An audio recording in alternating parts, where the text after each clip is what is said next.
દેશની કૃષિ ક્ષેત્રની સૌથી મોટી અને ખાતર ઉત્પાદન કરતી ઇફકોને 3.5 દાયકા બાદ હવે નવા એમડી મળ્યા। છેલ્લા 40 વર્ષથી ઇફકો સાથે જોડાયેલા અને 34 વર્ષ સુધી મેનેજિંગ ડિરેક્ટર તરીકે જવાબદારી નિભાવતા ઉદય એસ અવસ્થીને મુક્ત કરાયા છે। અવસ્થીના સ્થાને કેજે પટેલની નિયુક્તિ કરવામાં આવી છે। तो देशनी कृषि क्षेत्रनी सौथी मोटी अने खातर उत्पादन करती इफकोने 3.5 दायका बाद नवा एमडी मळ्या छे। छेल्ला 40 वर्षथी इफको साथे जोडायेला अने 34 वर्ष सुधी मैनेजिंग डिरेक्टर तरीके जवाबदारी निभावता उदय एस अवस्थीने मुक्त करवामां आव्या छे। तेओ छेल्ला 34 वर्ष सुधी मैनेजिंग डिरेक्टर तरीके पण जवाबदारी निभावी चूक्या छे अने 40 वर्षथी ते संस्था साथे पण जोडायेला छे।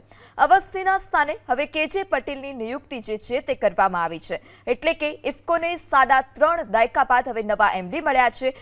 ए उदय एस अवस्थीना स्थाने केजे पटेलनी नियुक्ति जे छे ते करवामां आवी छे। कृषि क्षेत्रनी सहकारी सौथी मोटी संस्था इफको अने जेने 3.5 दायका बाद नवा एमडी मळ्या छे।